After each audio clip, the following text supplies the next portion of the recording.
Have you ever wondered why some people can feel everything so deeply, yet the person they love stays just out of reach? Why it feels like you are giving your whole heart, but they are holding something back, something you can't touch, something you can't fully understand. Stay with this, because by the end of this video, you will understand the one hidden line that changes everything between an avoidant and an empath. And once you see it, you will never look at your relationships the same way again. Most people believe love is simple. They think it's about saying the right words, showing up at the right time, doing small things that prove you care.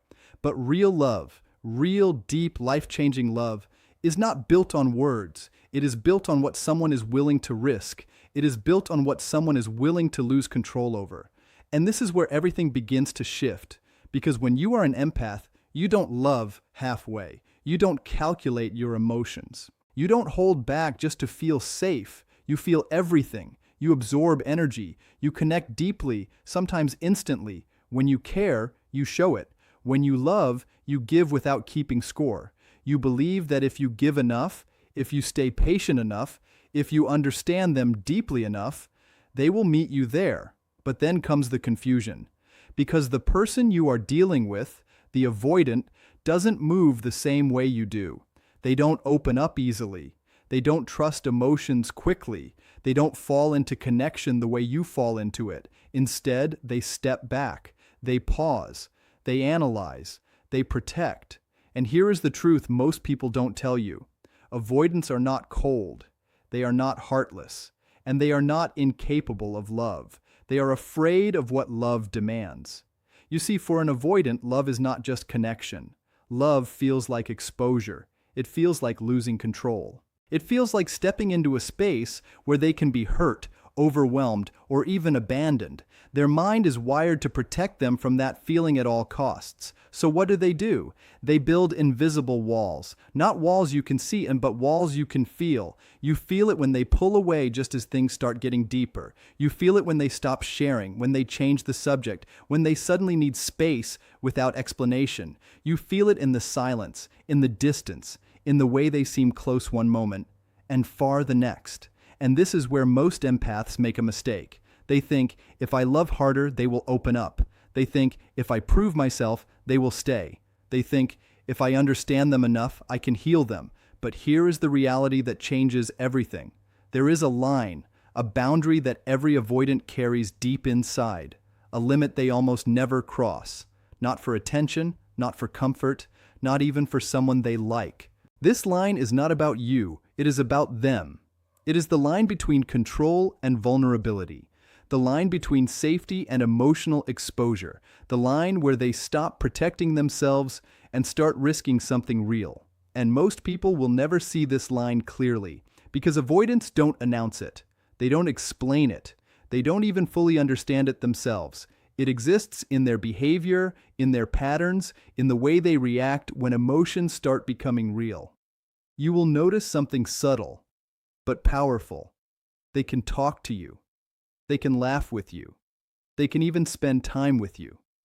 But when things begin to go deeper, when emotions become real, when connection starts to demand honesty, that is where they stop. That is the line. And for most people, that line never moves. No matter how much effort is given, no matter how much patience is shown, no matter how deeply the empath tries to connect, the avoidant stays on their side of that boundary. And that can break you if you don't understand it. Because as an empath, you are not used to limits like that. You are used to growing deeper. You are used to building stronger connections over time. You believe that closeness is the goal. But for an avoidant, closeness can feel like danger. Not because of you, but because of what closeness represents to them. It represents losing control. It represents being seen completely. It represents the possibility of pain. So they stay behind that line. They protect it. They defend it without even realizing it. And this is why you can feel so confused, so emotionally drained, so stuck in something that feels real, but never fully becomes real. Because you are trying to cross a line that they are not ready to move. But here is where everything changes. Because there are rare moments, rare connections, rare people, who make an avoidant do something they almost never do. They make them step closer to that line. And when that happens, it is not casual. It is not temporary. It is not something they do just to pass time. It means something inside them is shifting, something deeper than fear, something stronger than their need for control is starting to wake up. And in the next part, you will understand why avoidants hold back even when they care, and what has to happen inside them before they even think about crossing that line. Continuing from where the understanding began to unfold, the real question now is not what avoidants do on the surface, but why they behave that way even when something inside them clearly feels real. Because what confuses most people is this contradiction. Someone can show interest, warmth, even emotional attachment at times, and yet still pull away the moment things start feeling meaningful. It creates a pattern that feels unpredictable, almost like mixed signals without explanation. But in psychology, behavior like this is rarely random. It is usually protection dressed as distance. An avoidant mind is built on internal conditioning, not lack of emotion. Somewhere in their past, closeness was not experienced as comfort. It was experienced as pressure, expectation, or emotional overload. So over time, their nervous system learned a simple rule: stay in control or lose stability. This is why even genuine feelings do not immediately translate into closeness for them. Feeling something strongly does not automatically make them move closer. In fact, it often triggers the opposite response. The stronger the emotion becomes, the more their internal alarm system activates. From the outside, this looks like confusion, but from the inside, it feels like survival. They are constantly managing two opposing forces. One part of them wants connection, wants understanding, wants emotional closeness, but another part is scanning for risk, searching for signs that things might become too intense, too fast, or too consuming. The protective side usually wins first, not because it is stronger in love, but because it is stronger in fear. This is where most misunderstandings begin in relationships involving empaths. An empath naturally moves toward emotional depth. When something feels meaningful, they lean in. They open up more. They try to create trust through honesty and presence. But for an avoidant, this level of emotional openness can feel overwhelming rather than comforting. Not because the empath is doing something wrong, but because their emotional system interprets intensity differently. So when connection starts to deepen, the avoidant often enters a silent internal struggle. They feel something real building, but at the same time they feel their independence being threatened. This creates discomfort they cannot easily explain. And when something cannot be explained, the mind usually chooses distance. That distance is not always rejection. It is regulation. It is their way of restoring balance when emotions feel too heavy. Another important psychological layer here is trust timing. Most people assume trust is built through consistency alone, but for avoidants, trust is not just about what you do. It is about how safe they feel while you are doing it. If emotional energy feels intense too quickly, their system interprets it as risk. Even kindness can feel like pressure if it carries expectation. Even care can feel suffocating if it arrives with emotional demand. So instead of moving forward smoothly, they often pause progress right at the moment things begin to feel meaningful. This is why many empaths feel stuck in a cycle. Things get close, then distant, warm, then cold, present, then unavailable. And each time, the empath assumes they just need to try harder, communicate better, or prove deeper understanding. But the avoidant is not responding to effort in the same way. They are responding to emotional intensity and perceived safety. At a deeper level, avoidance is not about avoiding people.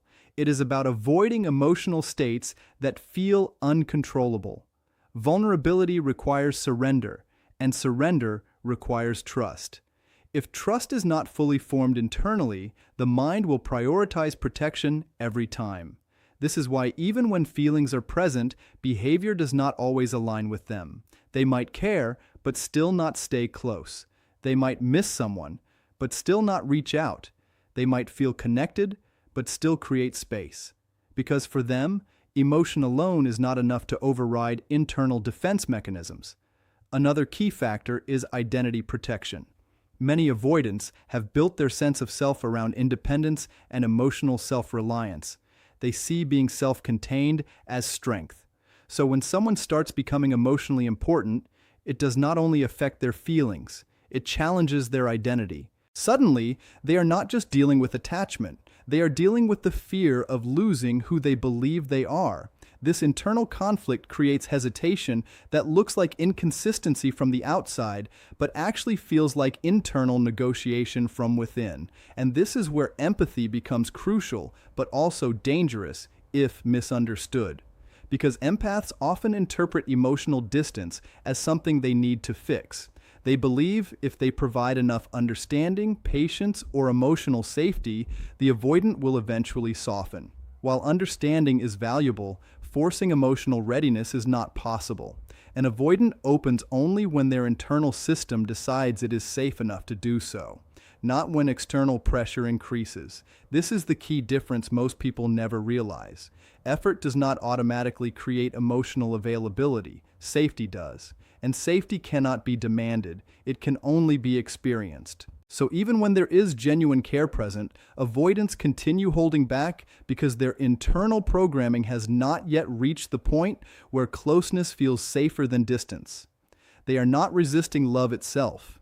They are resisting the emotional vulnerability that love requires from them. But here is where the deeper shift begins to form, because not every connection stays the same. Not every person triggers the same level of fear. And not every emotional bond activates the same defense pattern. There are rare moments when something feels different to them, not louder, not more intense, but calmer, more stable, more grounded. And when that happens, something inside them starts to question their usual response. In the next part, the focus moves to that exact shift, the moment where an avoidant starts crossing the boundary they have protected for so long, and what it truly means when they finally do. At this point, everything changes from understanding behavior to recognizing transformation. Because there is a moment in certain connections where the usual pattern no longer holds the same power. The distance that once felt automatic starts to feel heavier for them than the closeness they were avoiding. This shift does not happen suddenly. It builds quietly in the background of their emotions. It starts when the mind no longer reacts with the same level of alarm to emotional presence. Where earlier their instinct was to step back, now there is a small pause before the step. That pause is important. It is the first sign that something inside them is no longer operating purely on fear. For an avoidant, emotional exposure is not a simple action. It is a risk calculation happening at a deep psychological level. Every time they feel seen, heard, or emotionally approached, their internal system evaluates danger versus comfort. Most of the time, danger wins by default. But in rare cases, comfort starts gaining weight. And when comfort begins to feel more stable than fear, behavior slowly starts to shift. This is where the concept of that hidden boundary becomes very real, because the boundary is not a physical line. It is a psychological threshold, a point where self-protection either stays in control or starts loosening its grip. When an avoidant begins to move closer to that threshold, their actions become more consistent.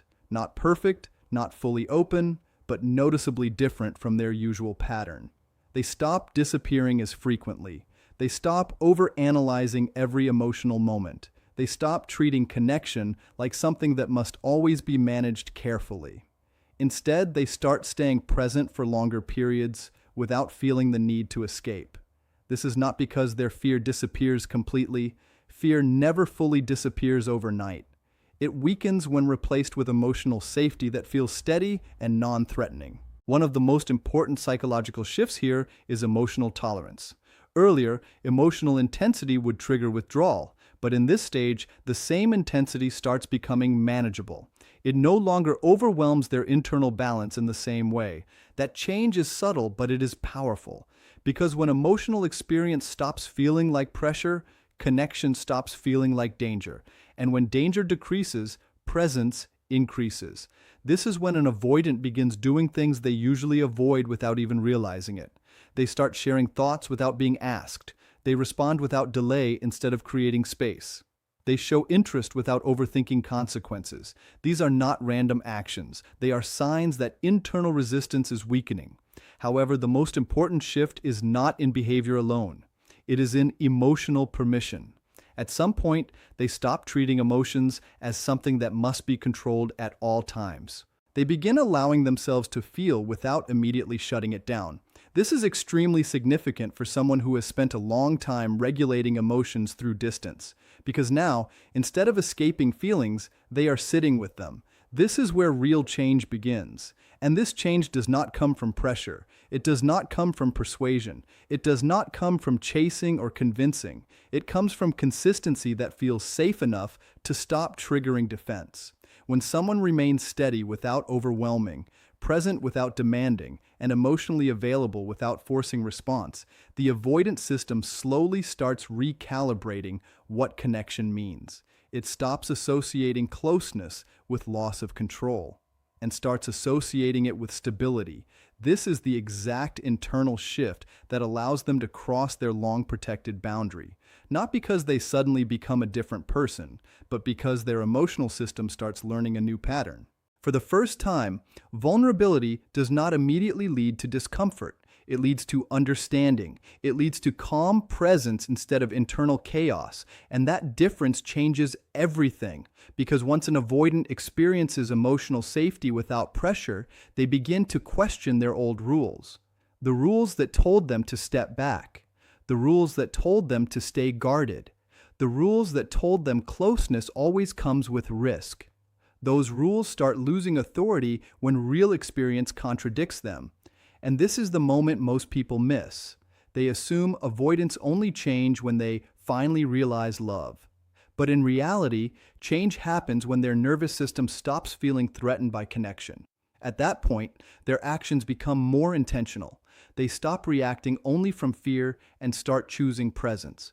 They begin to prioritize consistency in ways they did not before. Not because they are trying to impress anyone, but because staying feels easier than leaving. And that is the most important distinction. When an avoidant is still operating from fear, they will always pull away at some point. But when they begin operating from emotional safety, they start leaning in, slowly, carefully, but genuinely. And this is where they begin crossing the line they almost never cross, the line between emotional protection and emotional participation. The line between observing connection and entering it.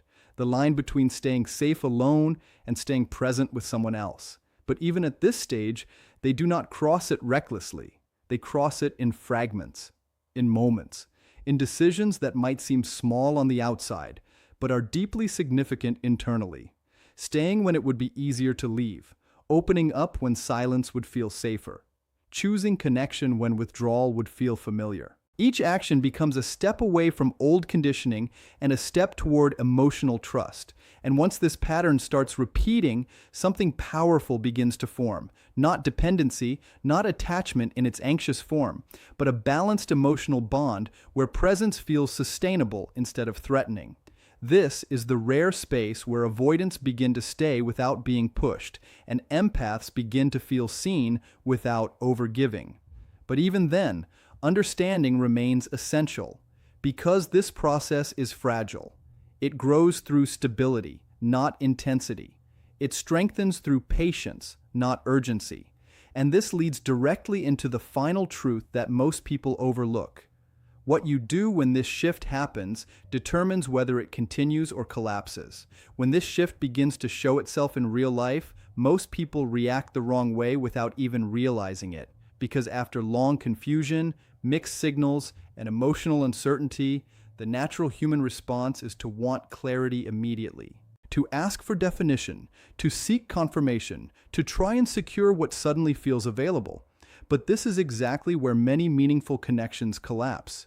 At this stage, the avoidant is not operating from old fear patterns in the same intensity anymore, but their emotional system is still fragile. It is adjusting. It is learning a new way of being in closeness. And anything that feels like pressure, expectation, or urgency can still activate withdrawal instincts. So what happens next is very important. The empath, after finally sensing movement, often becomes more emotionally expressive, more open, more available, sometimes even more intense, not out of control, but out of relief. Because when something that once felt unreachable starts responding, the natural instinct is to move closer quickly. However, the avoidant does not interpret speed the same way. Rapid emotional expansion can feel overwhelming again, even if trust has started forming. Their system does not measure love by speed, it measures it by emotional steadiness. This difference is where balance either stabilizes or breaks. For the connection to continue growing, emotional rhythm must stay consistent, not fast, not forced, not emotionally heavy in waves, but steady enough for their nervous system to recognize safety as the dominant pattern. This is why patience at this stage is not passive. It is strategic emotional stability. Because what is actually happening inside the avoidant is a recalibration process. Their mind is comparing old experiences of closeness with this new one. Every interaction is being stored as data. Every reaction is either confirming safety or reactivating caution. And if safety keeps winning consistently, something powerful begins to form that was not there before. Trust without resistance. This is not the same as trust built through logic or agreement. It is deeper. It is felt in the body, not just understood by the mind. The nervous system stops preparing for emotional escape and starts allowing emotional presence to last longer. At this point, the avoidant begins to do something subtle but meaningful. They start returning on their own, not because they are pulled, not because they are reminded, but because absence no longer feels like the only safe space. This is one of the strongest signs that internal barriers are weakening, but even here, stability is still being tested. Not consciously, but through small moments of behavior, delayed responses, slight emotional distance, brief withdrawal. These are not signs of regression in the traditional sense. They are checks, the system briefly revisiting old patterns to confirm whether safety still exists even after emotional engagement. If the response remains calm, understanding, and non-reactive, the system learns that closeness does not lead to loss of control. And every time that lesson is reinforced, emotional availability grows stronger. This is where the connection begins to feel different from everything that came before. It is no longer a cycle of approach and escape, it becomes a slow, stable formation of presence. At this stage, the avoidant is not just reacting anymore. They are choosing to stay in conversation, choosing to maintain contact, choosing to be emotionally present without immediate withdrawal. These choices may still feel small, but internally they represent a major shift in identity behavior, because now they are no longer only defined by protection, they are beginning to include connection as part of their experience. And for someone who has spent a long time organizing life around emotional distance, this is significant. But here is the most important truth in this entire process. This transformation does not survive intensity. It survives stability. If emotional energy becomes unpredictable again, if pressure increases, if expectations rise too quickly, the system can revert. Not because the change was fake, but because emotional conditioning takes time to fully restructure. This is why the most powerful role in this stage is not to push forward, but to maintain emotional consistency. To allow space without disappearing, to show presence without demand, to offer understanding without control. These conditions create the environment where avoidance slowly stops being the default response, and something else begins to replace it: comfort in connection. When that comfort becomes dominant, the avoidant no longer experiences closeness as a threat. It becomes something familiar, something manageable, something they can remain within without needing escape as a solution. This is where the most meaningful part of the entire dynamic unfolds, because at this point, the line that once felt impossible to cross no longer feels like a barrier. It feels like a threshold they are willing to stand on longer, then step beyond gradually, not dramatically, not suddenly, but through repeated experience of emotional safety. And once they begin crossing it repeatedly, a new pattern forms that is very different from the beginning stages of the connection. They begin to stay, not because they are forced to, not because they are convinced to, but because staying no longer feels like losing themselves. It feels like expanding their emotional capacity without losing control. and that is the final transformation. However, the deeper meaning here is not just about avoidance changing behavior. It is about understanding what actually creates emotional change in human connection. It is not intensity. It is not chasing. It is not emotional persuasion. It is consistency that feels safe enough for the nervous system to stop defending and start experiencing. And for empaths, this realization is powerful because it shifts focus from trying harder to becoming steady, from emotional urgency to emotional grounding, from proving value to maintaining presence. And when both sides begin to exist in that balance, something rare happens. Connection stops feeling like conflict and starts feeling like stability that grows naturally over time. That is where real emotional depth finally begins.